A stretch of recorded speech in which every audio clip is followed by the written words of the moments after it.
Take a listen to this. Just to remind you, sweetheart, that my love for you has never changed. Ah, girl.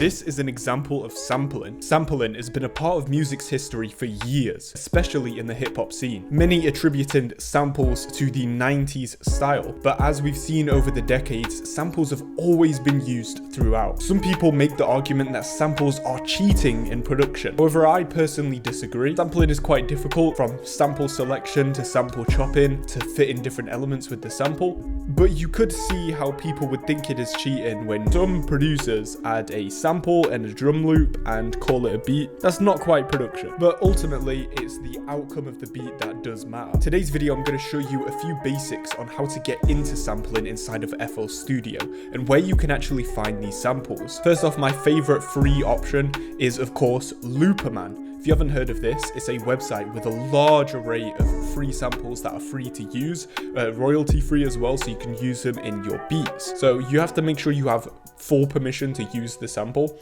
So wherever you get it from, make sure you read the terms and conditions and the website just to make sure you're safe. Get your samples from Looperman. This is a really good place for free royalty sounds. Another place is Cymatic's website. Now I talk about Cymatics a lot because they offer a lot of drum kits free and plugins for free, but they also offer samples. There's been many cases of really famous artists using Cymatic samples. Yeah, literally, you just download it and you add it into your FL. If you don't know how to do that, you go to options, file settings, and you want to click on one of these little folders, and then you can click on your drum kit there. I'd recommend putting them all into one big folder. But yeah, look, we just have all these samples completely free.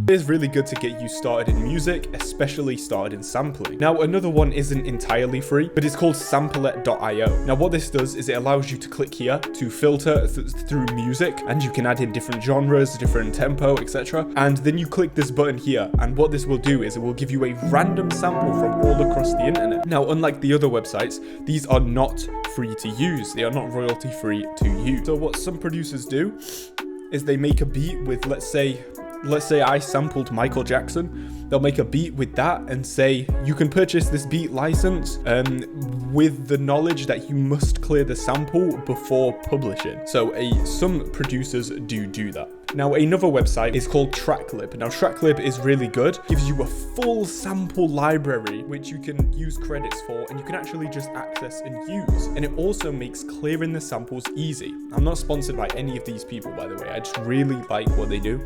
You can buy different tiers of the license, and there's more information in the description. I'll put a link to Tracklib there. Okay, so now we've actually acquired some samples, we need to get into FL Studio. Now, if you have a drum machine like the MPD 218, which I usually use, I don't have it with me right now, this is perfect for chopping samples, and I absolutely love it. So the first thing we want to do is we want to go into FL Studio, we want to pull up the channel rack, and you want to open Slice X. Some people use Fruity Slicer, but for a drum machine, I like using Slice X. It is a little more complex, but I'll run it down. So the way we want to sample this, when we press a pad, we want it to play without having to hold it down.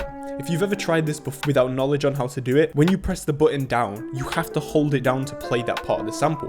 We want to press it, press another, and then the other one will cut it. So I'm gonna show you exactly how you do that. You also don't actually need a drum machine, and you can use the built-in keyboard inside of FL Studio. So let's go over to Slice X here, and we want to click on the sustaining preset. This will do exactly what I just said. Next up, you want to find your sample. For this, we'll just get a random sample here, and you want to click and drag it into here. Then you want to hit Control A, and now you're going to decide how you want to chop the sample. You could manually do this by adding in markers, but what I like to do is click Auto Slice and just medium grid slicing. Now, this is quite a lot of slices because this is quite a big sample, but just mess around. You can use large grid slicing, small, you can add in your own, and yeah, just do whatever you feel. But now we have them here. If you notice when I click them, they all kind of overlap each other. Yeah, they're sustaining, which is cool, but they're overlapping each other. So what you have to do is you want to come up to marker 1, and you want to use your scroll wheel, and we're going to scroll up. So this is 1, up, so this is 1. And then we go up, now it's 52. So you would have to do this 52 times. But basically, we're not going to do it 52 times. We're just going to do the first few markers, just for an example, how to set it up. So however many markers you have to make these all one. So every out and every cut needs to be one. Basically, what this means is this marker is outputting the signal of 1, and it will cut anything else that is 1. So since 7 is also outputting 1, it will cut that as well, but it won't cut itself. And if we play this, you see how you can start building some ideas there? And you want to make sure you click on the type in piano keyboard here. So let's go.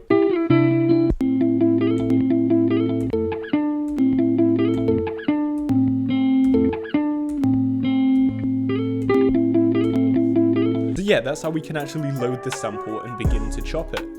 You could also manually put in the notes like this, instead of playing it live. Yeah, that's how you can begin to get into sampling. Now, this is not the example that we're going to use. The example that we're going to use is this sample here, which I use for my beat, Shame on You.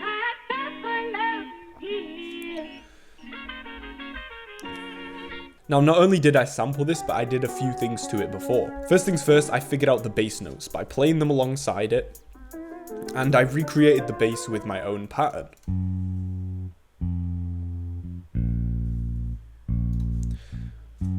From there, I could add in a few other elements. I added in my own flute and my own piano. The flute sounds like this, and the piano, they're just little stabs. And this just brings together that sample. So remember, when you're using samples, you don't always have to just strictly use the sample. You can add in your own things as well. From there, I highlighted all of this. I hit Control, Alt, and C to consolidate it. Then I could chop it just like the other one. So I loaded it in Slice X, and I come up with this chop with my MPD 218. So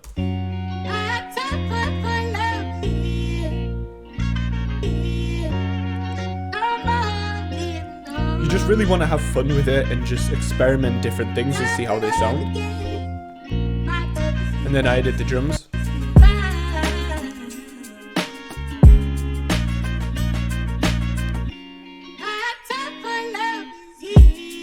Just the regular sample, then comes back in with the flute and the piano. As well as this, we've also got these little accents that bring together the whole beat. So yeah, as a beginner, that's how you can get started on sampling. You don't always have to load it into Slice X. You could manually chop it in the playlist, but I think Slice X is really good to use as you can play it on the keyboard and get a feel to how you want the beat to sound. When chopping the beats, I'd recommend playing a drum loop as well alongside it so you can figure out the groove. If this helped you, let me know in the comment. And if you want to see anything else specific, then let me know as well. Thanks for watching, and I'll see you in the next one. Peace.